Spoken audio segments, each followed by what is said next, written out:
Bueno, Mark, depende de quién sea esa gente. Obviamente, yo represento... Expertos. No podemos vivir sin ellos. Es sencillo porque yo lo soy. Lo utilizan como algo sucio. Nos dicen cómo arreglar nuestro coche, cómo decorar nuestra casa, cómo criar a nuestros hijos y cómo cocinar nuestros alimentos. Pueden utilizar cebollas rojas pequeñas. Nos dicen qué vinos beber, qué arte comprar. Seamos creativos. Y qué opiniones debemos tener. Además de cómo comer bien, cómo hacer ejercicio bien y cómo vivir eternamente. Hay que dejar que el resfriado siga su curso. Están en todas partes y los necesitamos porque vivimos en un mundo frenético donde hay demasiada información para procesarla nosotros mismos. Nos dicen qué coches son los más seguros y después se retiran esos coches del mercado. Si quieres ponerte a dieta, alguien va a decirte qué debes comer, y si quieres cortarte las uñas de los pies, habrá un experto que te dirá cómo hacerlo. Incluso en cómo vivir ha llegado a haber expertos. Cada día aparecen ejércitos de nuevos expertos, analistas, eruditos, consultores y otras autoridades para cubrir nuestras necesidades en los medios y en todas partes. Soy un experto en supervivencia en la cárcel. Soy todo un especialista. Predicciones.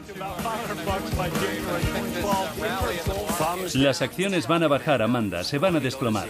Y a menudo les cedemos nuestras opiniones porque, bueno, son expertos. Ellos deben saberlo. ¿O no? Con la caída de la bolsa de 2008 descubrimos que nuestros analistas más importantes, nuestros gurús de las finanzas, no sabían gran cosa. Y ningún experto predijo la reciente primavera árabe, aunque todo el mundo tuvo mucho que decir a posteriori. Mubarak va a resistir hasta el final. Un imperio del mal a la iraní. Entonces, ¿qué ocurre con los que hay por ahí? ¿Deberíamos hacerles caso? Ser un experto significa que uno toma decisiones correctas y acierta más en sus predicciones que una persona normal, o todo es parte de un nuevo culto, una industria de los especialistas en expansión que se ha convertido en nuestra nueva religión. El experto medio acierta tanto como un chimpancé tirando un dardo. El poder de los expertos, de los falsos verdaderos expertos o de los verdaderos falsos expertos es terrible. Es una especie de gran ejército de inútiles y se les da una autoridad absoluta en los medios de comunicación. Hay un altísimo porcentaje de eruditos que no son absolutamente nada más que fachada. Y ese es el titular de hoy.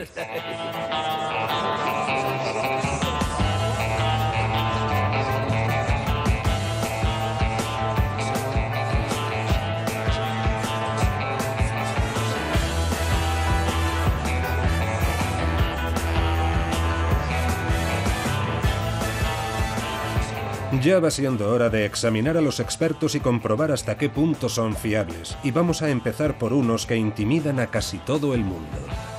Los especialistas en vinos, cuyos juicios desde su Olimpo nos dicen a los simples mortales lo que debemos beber para formar parte de la élite de los entendidos. De todos los especialistas, estos se encuentran entre los más arrogantes. Toman un sorbo de vino y declaran que tiene aromas de madera con un toque de regaliz y piedra seca. ¿Pero saben realmente los expertos en vinos de qué están hablando? Un buen lugar para averiguarlo es Francia, en el Valle del Loira.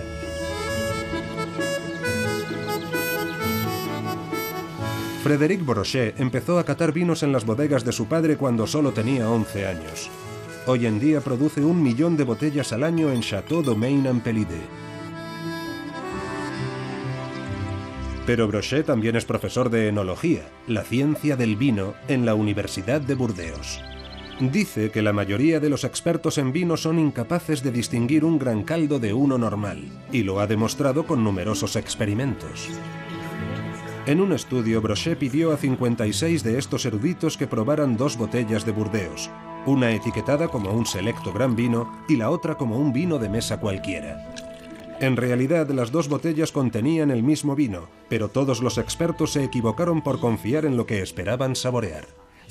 De los 56 sujetos, solo 2 sospecharon que el vino de la etiqueta prestigiosa no era un gran vino. A todos los demás, ese vino de la etiqueta famosa les pareció un caldo de gran calidad. Y de ese mismo vino, presentado con una etiqueta cualquiera, dijeron que tenía un aroma poco interesante, que estaba avinagrado. En el caso de los expertos, cuando prueban un vino de calidad buscan sus virtudes. pero cuando prueban un vino barato, buscan sus defectos. En su tiempo libre, Brochet también ejerce de especialista en Fauchon, la tienda de vinos más prestigiosa de París. Organiza catas ciegas informales para clientes de paso y profesionales. Y en más de una ocasión ha cambiado una botella por otra. Brochet está intercambiando un Chateau Chamiret de 20 euros por un Nuit Saint-Georges de 400. ¿Notará alguien el cambio? A diferencia de sus experimentos más formales, aquí los asistentes pueden comentar los vinos y ayudarse unos a otros en el trabajo detectivesco.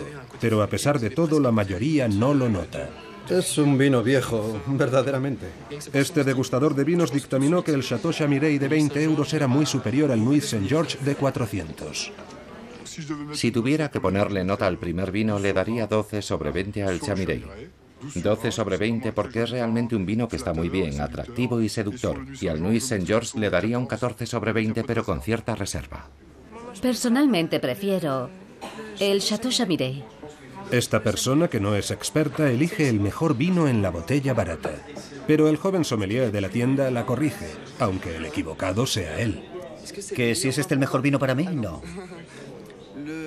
El Nuit Saint-Georges es un vino mucho más complejo, apreciado por los catadores, aunque quizá no por los aficionados. Yo no podría diferenciar entre los dos, es demasiado difícil para mí. En un famoso estudio, Brochet demostró que los expertos ni siquiera pueden distinguir un vino blanco de uno tinto. Sirvió a otros 54 profesionales un vino blanco y uno tinto para compararlos, pero en realidad eran el mismo vino, solo que uno se había teñido de rojo con una gota de colorante. Ni un solo experto se dio cuenta. Brochet dice que la clave es lo que uno espera de la uva. Los especialistas creyeron que el vino blanco coloreado era un vino tinto. Los únicos que notaron que era el mismo vino no eran técnicos, precisamente porque no entendían, estaban menos atentos a los olores del vino tinto. De hecho, se trataba de aquellos que nunca habían bebido vino. Brochet dice que ninguna botella de vino cuesta más de 15 euros de producir y que en gran medida el alto precio de los vinos solo es mitología y marketing.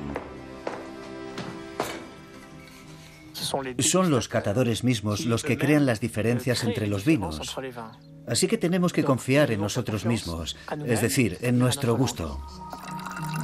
Pero los expertos en vinos no son los únicos que dictan nuestros gustos, y en algunos campos las cantidades de dinero en juego son muy elevadas.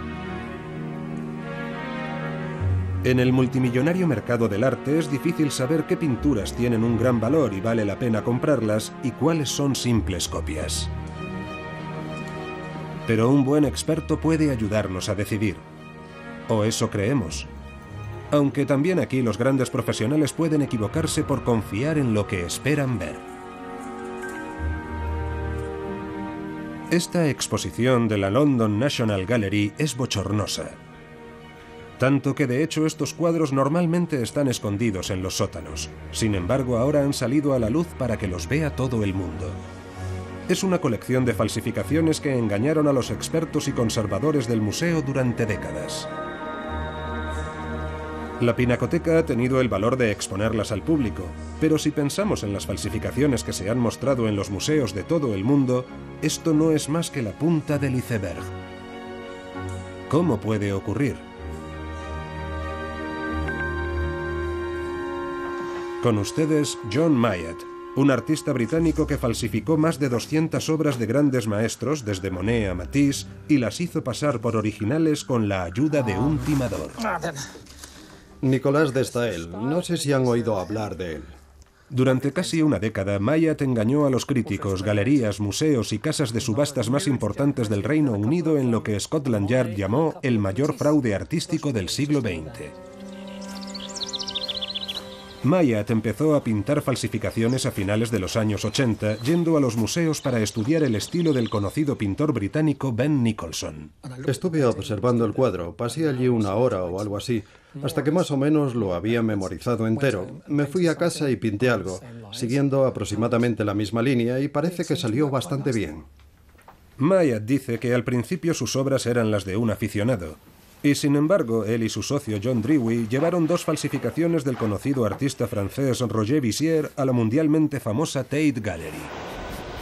Se hicieron pasar por historiadores del arte y convencieron a los expertos del museo de que las obras eran auténticas. Entonces 2 empleados con batas blancas trajeron los cuadros. Y allí estábamos todos, mirando las 2 pinturas sobre la mesa. Y dijeron, ¡oh, son una maravilla!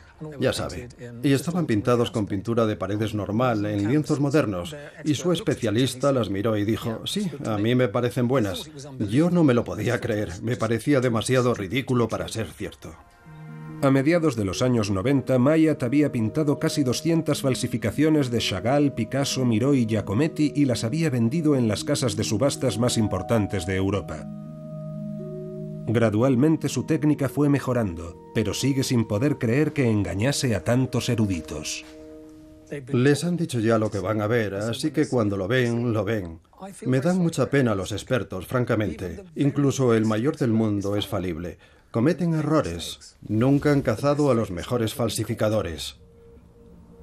Las mejores copias son las que crees que son genuinas y están ahora mismo en las galerías de arte de todo el mundo. Así que no puedes saber si son falsas o no.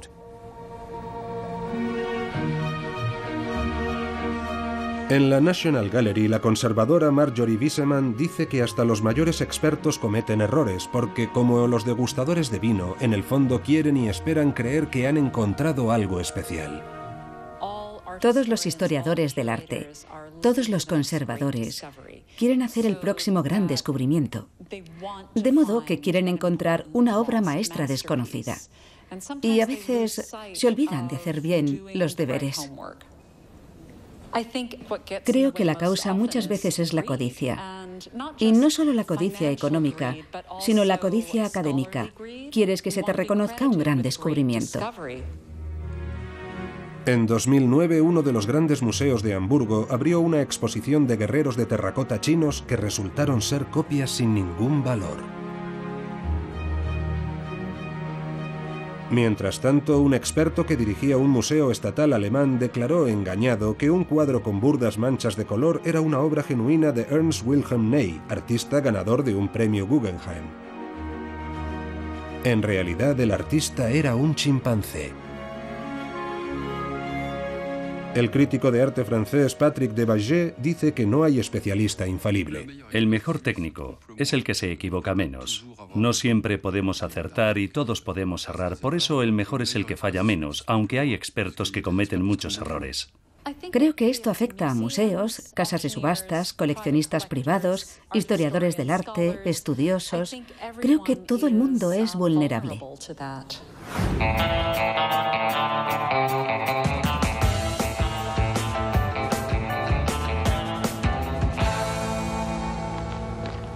Puede que el arte y el vino tengan cualidades difíciles de juzgar, pero los negocios se basan en hechos fríos y reales. Por eso hay incontables asesores empresariales y consultores de dirección cuyos consejos llenan librerías enteras. ¿Pero qué los convierte exactamente en expertos? Cuando el exconsultor de la gerencia de Matthew Stewart empezó, no tenía conocimiento alguno sobre negocios, solo una licenciatura en filosofía.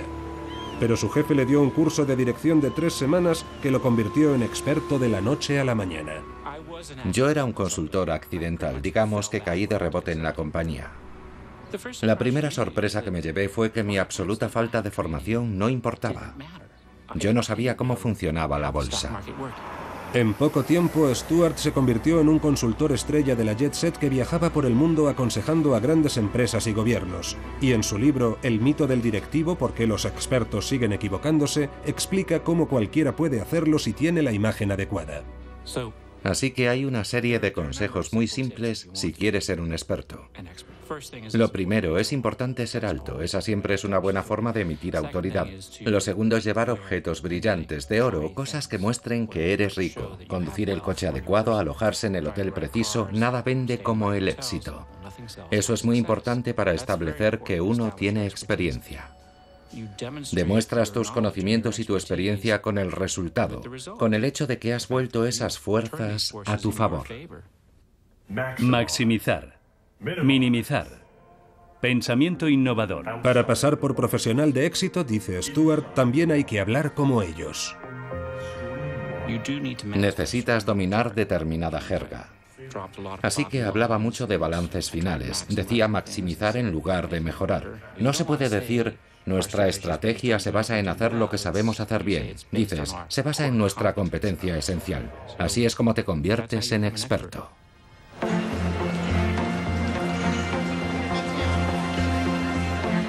En Francia, los expertos también son omnipresentes, sobre todo en los medios. ¿Cómo podemos superar en 3 años el déficit de las finanzas públicas? También aquí la jerga contribuye a crear la imagen del especialista, dice el historiador Etienne Auger, redactor editorial de la revista francesa Slate. Los analistas tienen su propia jerga. Es cierto que a los economistas, por ejemplo, les gusta mucho utilizar palabras como push y pull y los derivados y cosas por el estilo, solo para mostrar su competencia. Los expertos religiosos, los sacerdotes, también tienen su jerga. Por ejemplo, el hecho de que se sigan diciendo muchas misas en latín indica que hay un argot al que los fieles no pueden acceder. El experto utiliza unos códigos que le permiten presentarse como alguien que tiene unos poderes a los que nosotros no tenemos acceso. Otros muchos también funcionan de esta manera. Simplemente dan una idea sobre su tema, terriblemente complicada, absolutamente incomprensible para cualquiera que no sea un experto, con lo que crean una dependencia. Y a continuación, el cliente debe pagar para salir del laberinto que él mismo ha construido. Matthew Stuart piensa que los gurús de la dirección son un espejismo, que toda esa disciplina es una fachada decorada para convencernos de que la economía es una ciencia que funciona con fórmulas. Hay una idea que es muy importante para nuestra economía y es que existen unas personas que tienen acceso a un tipo de conocimiento especial, la capacidad de organizar empresas, de dirigir el mundo. Y esto crea la posibilidad de que alguien dé un paso adelante y diga, yo soy el experto, yo sé dirigir organizaciones humanas, igual que usted sabe cómo construir un teléfono móvil o diseñar un edificio. Y sin embargo, no tiene ningún fundamento. Pero Stuart dice que si él era un falso experto en dirección, también lo son todos los demás. Trabajas en un campo donde la verdad es que no hay expertos genuinos. Todo es una farsa. La idea básica de que existe un tipo de ciencia, una tecnología que se puede aplicar a esta disciplina, es simplemente falsa. Y sin embargo, a las grandes corporaciones y a los gobiernos les encanta contratar expertos para cubrirse los activos. Contratar a analistas es una forma de protección. Así puedes decir, pedimos consejo a los expertos y nos dijeron, haced esto, y eso hacemos. Y si sale mal, puedes decir que contrataste a los especialistas y seguiste sus consejos. Esto beneficia a todos de alguna manera. Los gobiernos, que también tienen a sus expertos, dirán, nosotros empleamos a los mejores, así que si algo ha salido mal no es culpa nuestra, porque siempre hemos querido que nos asesoren los mejores. Si sale bien, por supuesto, eres un genio. Y realmente no tienes que mencionar a todos esos expertos que te señalaron la dirección correcta. Mientras los expertos en finanzas siguen su marcha triunfal, hay un nuevo ámbito en el que todo el mundo está hambriento de consejos de especialistas. La vitamina D es una medicina milagrosa. Zumo de granada, un estudio lo recomienda. Un nuevo estudio dice que el café es bueno para el corazón. En esta sociedad obsesionada por la salud, buscamos alimentos maravillosos que nos ayuden a vivir eternamente, desde el milagroso omega 3 de los huevos y el salmón a cereales salvavidas presentados más como medicamentos que como comida. La piña contiene una enzima que procesa las proteínas llamada bromelina. Buscamos respuestas mágicas en un ejército de nuevos expertos en nutrición, especialistas en dietética y otros que nos dan consejos detallados sobre qué alimentos comer o evitar para estar sanos o para prevenir el cáncer. La grasa de oca es especialmente rica en ácidos grasos poliinsaturados. Pero las tendencias cambian tan rápido que a menudo acabamos hechos un lío, como dice el escritor y humorista francés Jean-Luc Chifflet. Yo me hinché de omega 3, me hartaba de sardinas, me hartaba de salmón para prevenir el cáncer. Y ahora acabo de comprar otro libro que dice que hay que hacer exactamente lo contrario. Así que ya no sé a qué santo encomendarme. El Dr. Ben Goldacre es un conocido crítico científico y escritor británico. Dice que muchos expertos en nutrición tienen una escasa formación o conocimientos. Hay un vasto ejército de gente ofreciendo todo tipo de consejos.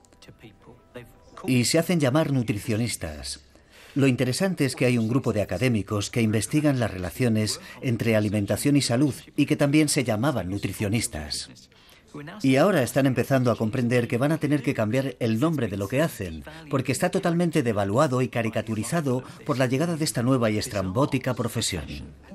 Goldacre dice que a menudo las asociaciones profesionales tienen unos estándares tan informales que cualquiera puede conseguir un certificado con aspecto oficial. De hecho, él pidió uno por correo a esta asociación de expertos en nutrición para su difunta gata Henrietta y lo consiguió. Lo que demuestra que no necesitas ser nutricionista, ni de hecho necesitas ser humano.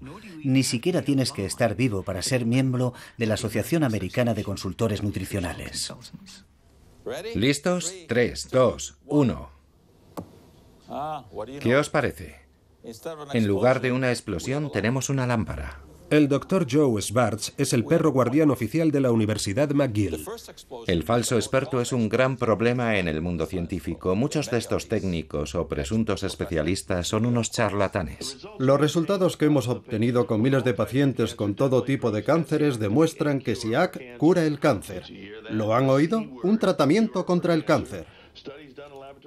Están promocionando tratamientos para el cáncer que no funcionan. Están promocionando suplementos dietéticos que no funcionan. Este peróxido de hidrógeno de uso alimentario es la única forma de curar desde el cáncer al eczema, la gota, la artritis. Y por supuesto solo hay que seguir el dinero para ver por qué están haciendo esto. Schwartz dice que otro problema es que también los expertos respetables son contratados para hacer estudios por industrias que pueden comprometer su imparcialidad. Una vez que te están pagando, es muy difícil ser totalmente objetivo. Siempre hay un sesgo que sabes que la gente que te paga quiere que se adopte, aunque no se haya hecho explícito en ningún momento. Así que cada vez que hay dinero por medio, creo que el experto es de algún modo cuestionable.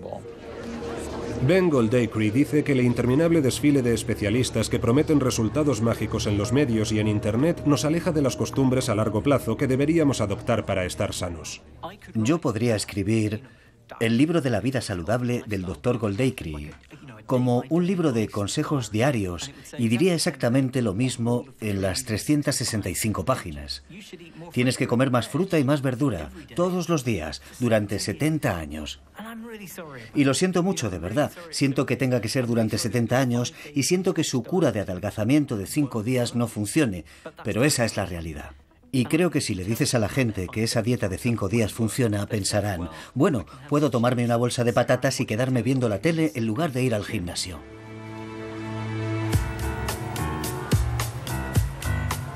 Pero ¿hasta qué punto está extendida la falta de pericia entre los expertos? Christopher Cerf es uno de los fundadores de National Lampoon. Víctor Navasky es exdirector del semanario The Nation. Estos dos hombres dirigen el Instituto de Expertología, una institución ambulante que va donde quiera que hagan falta expertos sobre los expertos. ¡Voilà! El Instituto de Expertología. Juntos han escrito un libro que reúne las grandes predicciones de expertos de todos los tiempos. Por ejemplo, el mercado bursátil ha alcanzado una meseta permanente. Irving Fisher, economista de fama mundial, justo antes del crack bursátil de 1929.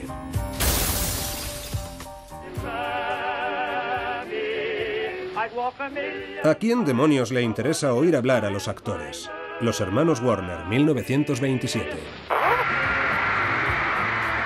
En 1962, un ejecutivo de la discográfica Decca rechazó a un grupo musical diciendo: «No nos gusta cómo suenan. Los grupos de guitarras están pasados de moda». Después de oír a los Beatles. Uno se imagina que por probabilidades, aunque no sepan nada, los expertos deberían acertar al menos el 50% de las veces, pero no hemos encontrado a uno solo que haya acertado en nada. Está bien, puede que exagere un poco, pero en su libro sobre predicciones han demostrado que a los genios militares no les va mucho mejor que a otros expertos. Wellington es un mal general, esto habrá terminado para la hora del almuerzo. Napoleón antes de perder en Waterloo. No son capaces de acertarle a un elefante a esta distancia. Últimas palabras del general John Sedgwick, Guerra de Secesión Americana. Christopher Cerf dice que en los medios de comunicación han brotado expertos como champiñones en gran parte porque la televisión los necesita para los canales que emiten las 24 horas sin interrupción. Cada vez utilizan más el formato de sentar a un especialista a un lado y a otro, que se supone que lo es en el otro, y los dos mantienen una violenta discusión en pantalla sobre algo. Claro que sí, claro que sí. Yo dije que no era una buena invención. En Francia nos encantan las peleas de gallos. Podría decir... Yo tengo la afiliación de Clemenceau, de François Mitterrand. Nos encantan las batallas de expertos. Solamente tiene que haber una pequeña dosis de violencia, siempre controlada, pero violencia, porque eso nos permite ver una verdadera batalla de eruditos. Usted es un pequeño fascista, Monsieur Semouk. Vamos, siempre lo mismo. Si hay una tercera opinión, eso complica las cosas. Es como en el fútbol, que nadie está con el árbitro. ¿Hay más de dos lados en cualquier cuestión? Supongamos que una persona dice 2 y 2 son 7 y la otra persona dice 2 y 2 son 5. ¿La verdad está en el punto medio? ¿Son 6? El redactor científico de Atlantic Magazine, David Friedman, dedicó 2 años a estudiar las predicciones de los expertos y su fiabilidad en muchos campos. Su conclusión, que se equivocan un número asombroso de veces. Normalmente los expertos se equivocan, es así de simple. Lo sorprendente es que se puede decir exactamente cuántos se equivocan, y es que por término medio, 2 de cada 3 estudios publicados por revistas médicas acaban cometiendo errores. Y está hablando de respetados eruditos académicos, pero hoy en día se nos dice que busquemos un experto para casi todo. Necesitamos un técnico en instalación para conectarnos la televisión y un especialista en color para pintarnos las paredes. Ahora mismo los grises se llevan mucho. Y un experto en relaciones para salvar nuestro matrimonio. No se puede mentir y cuando estás casada, estás casada. Por no mencionar los consultores a los que confiamos nuestro dinero y las finanzas de nuestros gobiernos, especialistas en una supuesta ciencia que en realidad es falsa a juzgar por los resultados. Los economistas han estudiado el índice de errores en publicaciones económicas y han concluido que está muy cerca del 100%. Prácticamente todos los estudios publicados en la prensa económica se equivocan. Pero los economistas rara vez piden disculpas.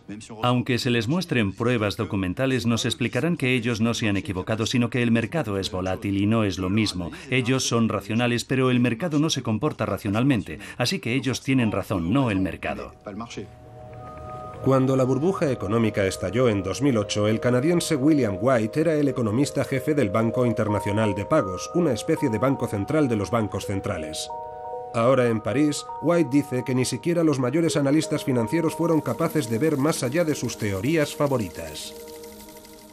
Creo que los expertos a lo largo de los últimos años han hecho un trabajo espantoso. Pensaron que la economía era una ciencia y la verdad es que no lo es. La economía depende en gran medida del comportamiento humano. Nos iría mucho mejor si los expertos empezaran por reconocer lo poco que sabemos sobre el funcionamiento de esta disciplina.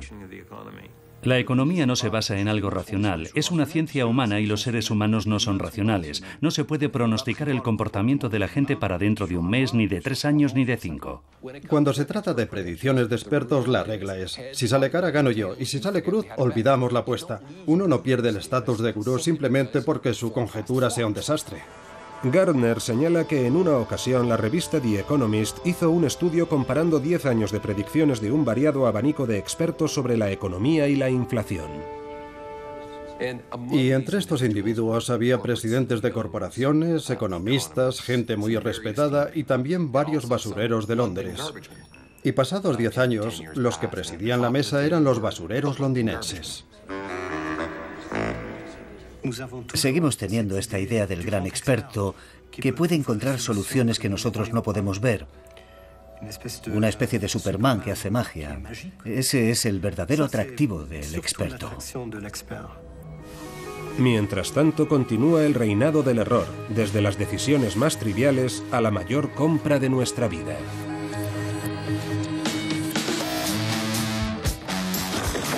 ¡Vale! ¡Genial! Dame un máximo para tener un margen. Con ustedes Mike Holmes, una estrella de la televisión canadiense, quien ha emprendido una cruzada para desenmascarar a los expertos que hacen grandes chapuzas en la reforma de las viviendas.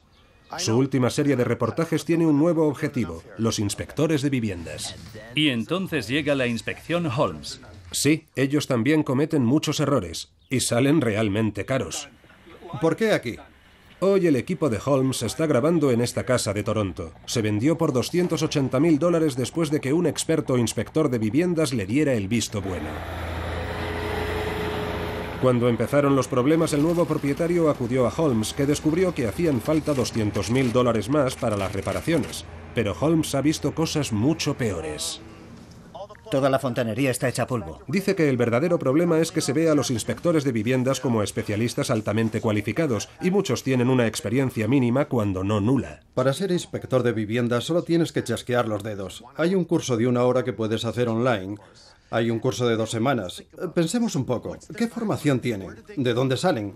¿Han construido casas? Los que han levantado viviendas son los que deberían ser inspectores.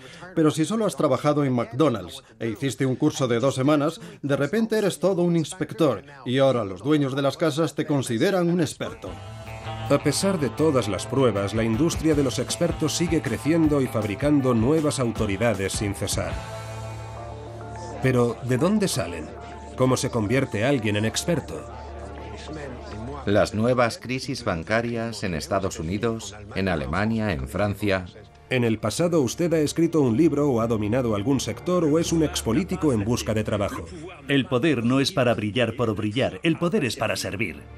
Pero aquí en Francia tienen su propia escuela de expertos. La Facultad de Filosofía, origen de un buen número de los especialistas televisivos. Y luego está el fenómeno del orgullo. Las mujeres son hombres insatisfechos porque no tienen pene. La separación absoluta de las creencias y el espacio público. El filósofo en Francia es el experto de base. Es decir, que en todos los programas nos encontramos con ellos porque saben de todo. Son capaces de hablar tanto del calentamiento global. A pesar del calentamiento climático con el que nos calientan las orejas, la nieve no va a dejar de caer en invierno. Como de dar su opinión sobre la desaparición del Polo Norte o la sexualidad de la mujer checoslovaca. Por eso tienen un título de filosofía, porque eso les permite opinar sobre todo. Cuando uno es primer ministro debe tener sangre fría. Es la aristocracia del pensamiento. Los odiamos, pero estamos orgullosos. Podemos criticarlos, pero usted no. Pero hoy en día en Estados Unidos hay formas mucho más rápidas de convertirse en experto que aprender mucho de algo. Porque fabricar especialistas se ha convertido en un nuevo negocio. Hay quien dice que puede convertir a cualquiera en un experto en pocos días. Sí, incluso a usted. Esta es la Escuela de Expertos. Hola, me llamo T.J. Walker y ayudo a la gente a mostrarse relajada, cómoda y segura en televisión. ¿Qué pasa? Estoy embarado, incómodo. ¿Por qué nadie va a escucharme y respetarme? ¿Por qué voy a respetar vuestra opinión si parece que os da miedo estar aquí? T.J. Walker enseña a la gente en pocos días a tener la presencia y a hablar como los expertos de la televisión. Porque imaginaos si yo os estuviera diciendo, voy a enseñaros a tener una imagen increíble y hacer que la gente piense que sois los mayores expertos del mundo. ¿Qué habéis notado? Por lo menos no es la bragueta. Cuando se trata de ser un experto en los medios, si hay una sola cosa que no funciona, eso será lo único que recuerde la gente. Está funcionando desde hace 25 años. Sus alumnos pagan entre $2.000 y $7.000 y el abanico va desde médicos y empresarios de éxito a agentes de relaciones públicas que quieren ser conocidos en su campo como expertos televisivos. Como Sarah Harding, que fue Miss Fitness y ahora intenta darse a conocer como erudita televisiva en ejercicio físico. Totalmente. Me encantaría ser experta. Quiero que la gente me vea como una experta en mi especialidad. Desde luego me gustaría ser un experto conocido en el campo de la venta al descubierto. Me gustaría salir en la CNN algún día. Me gustaría ser experta en psicología deportiva para ir a los programas de noticias y deportes a hablar de esta modalidad y de cómo influye en los atletas. TJ dice que hay una enorme demanda de expertos por el gran crecimiento de la televisión por cable. Ahora mismo hay una tremenda necesidad de ellos por una razón, porque es barato. No hay nada más barato que tener a un anfitrión obstinado y llevar a un par de personas igual de pertinaces, una a cada lado de la mesa, una contra otra. Y sale prácticamente gratis. Y para mucha gente ser experto es una fantasía. Para mucha gente es una fantasía ser gurú. Es una salida profesional muy atractiva, puede ser apasionante, y muchos están intentando conseguirlo. TJ dice que podemos convertirnos en expertos si escribimos un libro o disponemos de un título de algo, pero la forma más fácil es tener una formación básica, aprender a moverse en los medios y conseguir algún tipo de exposición. Porque si has salido en televisión una vez, ya te consideran como a un especialista, y la prensa y la radio también te buscarán. Muy bien. ¿Cuál es la forma más fácil para que os llamen? Os garantizo que así os convocarán. La forma más fácil de que cuenten con vosotros es esta. Eso es, atacar. Usted nunca es responsable de sus pensamientos. Espere, ¿yo no soy responsable de qué? Le echa la culpa a todo el mundo y dice que avasallo. No me va a avasallar con sus desvaríos. Puede desvariar todo lo que quiera. La regla de oro de TJ es ser simple y no dudar. Cuanto más absolutamente seguro de sí mismo suene, más probable es que haga carrera como experto en televisión. Así que diga siempre, siempre y nunca, pero nunca diga quizás. Cada vez que afirméis algo rotundamente, absolutamente, siempre, debe hacer esto, tiene que hacer esto. Cada vez que hagáis eso, os van a llamar una y otra vez. Y así otra promoción de autoridades prematuras sale a la calle a vender certeza junto al creciente ejército de expertos que solamente lo son en dar opiniones. Un profesor de Berkeley es el mayor experto mundial en expertos. Lleva estudiándolos atentamente 20 años. El profesor Philip Tetlock ha seguido a 300 expertos gubernamentales y mediáticos de alto nivel durante 2 décadas, en las que han hecho 82.000 predicciones. Entre ellas había previsiones económicas y pronósticos políticos sobre acontecimientos mundiales.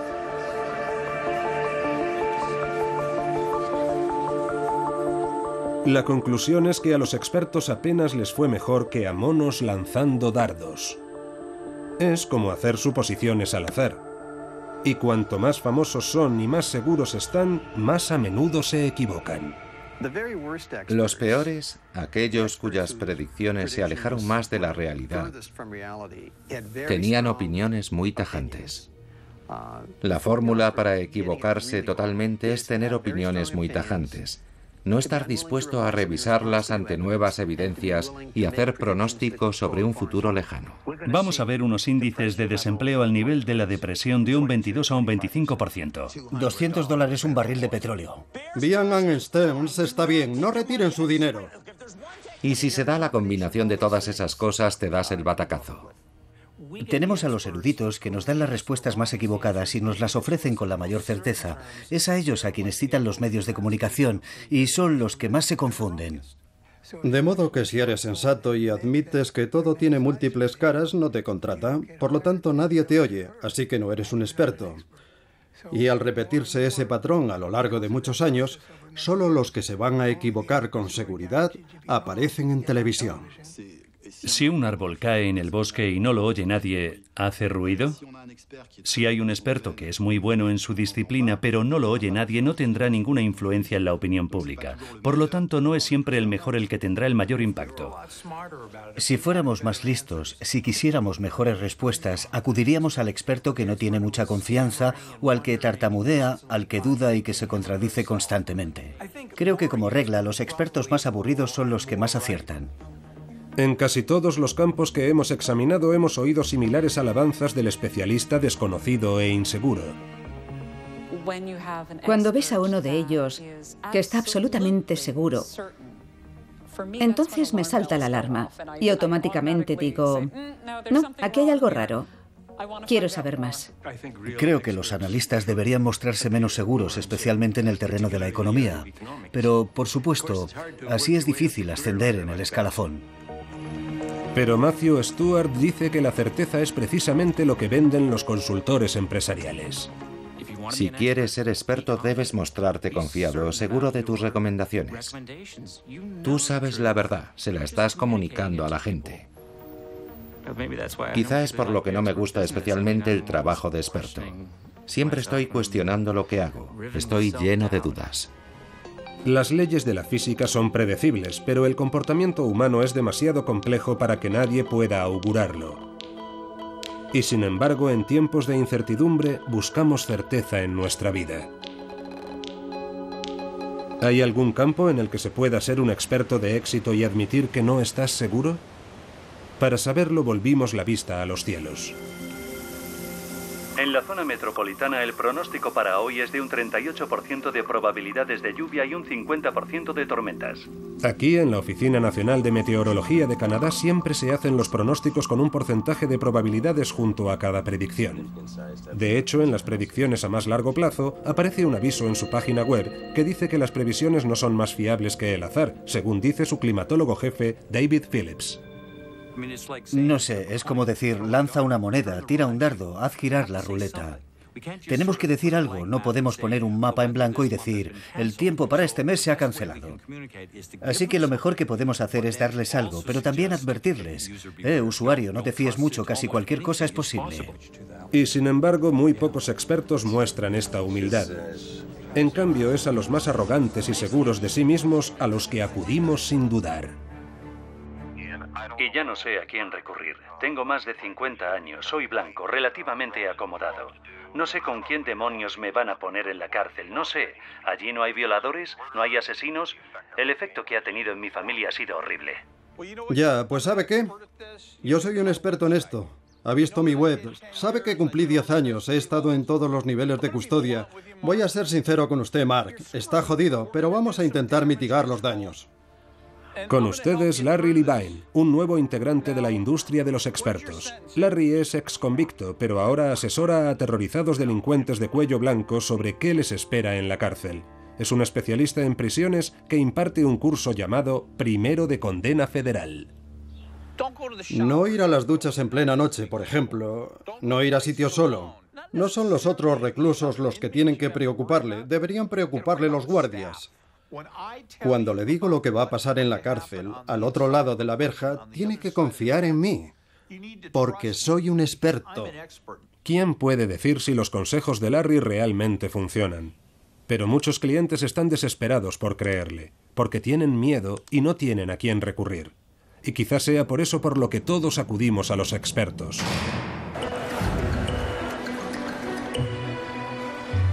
Vivimos en un mundo frenético, sometidos a demasiadas presiones para tomar decisiones por nosotros mismos. Así que buscamos desesperadamente consejos sobre cómo vivir nuestra vida, de entrenadores personales... Respire de forma regular. A consejeros vitales, asesores dietéticos... Lo recuperé en una semana. Sexpertos y expertos en paternidad. Que usen el orinal solo creará más ansiedad.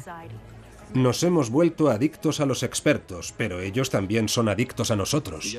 Hay una dependencia doble, ya que ellos necesitan a la opinión pública para existir. Y nosotros necesitamos a los expertos para, de alguna manera, saber qué pensar, saber de qué podemos discutir. Es como el niño pequeño, que quiere creer que siempre hay alguien al mando. Y creo que uno de los momentos más importantes de mi vida fue cuando empecé mi carrera profesional en el Banco de Canadá. Y lo que se hizo perfectamente evidente era que en realidad no había nadie al mando. Pero pienso que todos queremos creer que alguien sabe y que alguien realmente entiende. Porque la alternativa, enfrentarnos a todo esto, en esencia el caos, es algo con lo que resulta muy difícil vivir, creo. Y será una relación en la que no habrá divorcio y será más feliz de lo que es en este momento. Durante milenios hemos acudido a la quiromancia, a videntes y adivinos para que guíen nuestras acciones y nos digan qué va a pasar en el futuro. Pero en el mundo actual somos demasiado sofisticados para creer en adivinos. Así que buscamos sustitutos. Se ha dicho que los que se ganan la vida con la bola de cristal están condenados a comer cristales rotos. Pero ese no parece ser el caso de los que están detrás del cristal de nuestra televisión, que siguen hablando porque necesitamos desesperadamente que alguien nos muestre el camino. Cualquier camino. Hay una tribu que cuando van a salir de caza no saben a dónde dirigirse. Entonces sus chamanes cogen un hueso de animal, examinan las grietas, lo tiran al suelo, observan hacia dónde señalan esas grietas y salen a cazar en esa dirección. Y es un sistema muy eficaz para evitar ideas preconcebidas. Si se sientan a discutir hacia dónde dirigirse, tienden a ir siempre en la misma dirección. Mientras que si hacen caso a las grietas del hueso, suponiendo que de alguna forma es un consejo fiable, van en direcciones que quizá no habrían elegido y en última instancia es más fructífero. Que los expertos tengan razón o no realmente no es tan importante. Los necesitamos y no importa que no sean infalibles, queremos creer en su magia. El experto actual es un poco como el chamán de los tiempos antiguos. El chamán utilizaba las entrañas de un pollo y el experto actual usa un PowerPoint, pero es la misma historia, ¿no?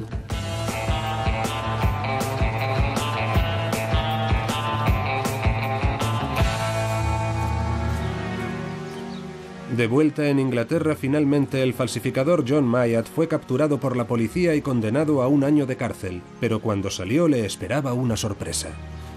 El inspector de Scotland Yard que había detenido a Myatt le encargó un retrato de familia, y lo mismo hicieron el fiscal y otros funcionarios judiciales que habían quedado impresionados por su insólito talento.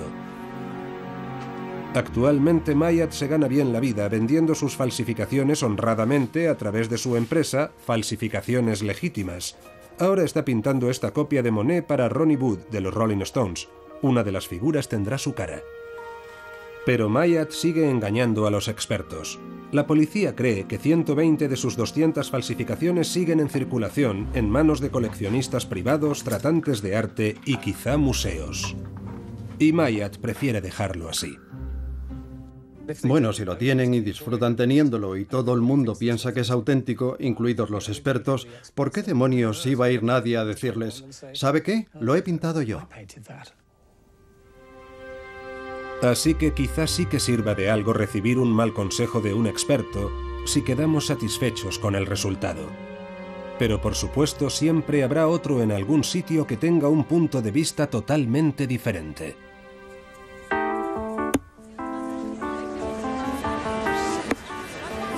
Como dijo una vez un deportista muy famoso, es muy difícil hacer predicciones, especialmente sobre el futuro.